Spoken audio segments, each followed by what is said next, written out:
La Revista de Catalunya, fundada per Rovira i Virgili l'any 1924, va estar censurada durant tota la dictadura franquista. És per això que a la redacció avui diuen que no tenen res a celebrar. Tenim una tradició que va molt paral·lela a la història de Catalunya. Durant el temps del franquisme la Revista de Catalunya no es va poder publicar i, per tant, la incompatibilitat que té la revista amb la hispanitat és total. A l'associació Sos Racisme han aprofitat el 12 d'octubre per reunir-se i parlar de la nova pàgina web de l'entitat. Ja fa anys que van decidir que el Dia de la Hispanitat per a ells és un dia com qualsevol altre. Nosaltres el 12 d'octubre treballem perquè no tenim res a celebrar.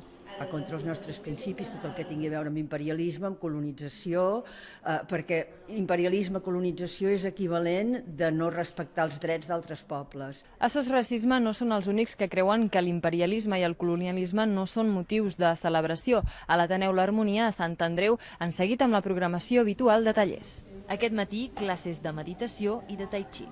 Per una banda sí que és celebrar genocidis i per altra banda és celebrar tota aquesta espanyolitat, tot aquest dia de la pàtria o dia de la raça que diuen alguns, que això per sort molta gent aquí en aquesta ciutat ja hem superat ja fa uns anys i ja volem que no torni a passar, aquest passat fosc i aquest punt gairebé caspós una mica.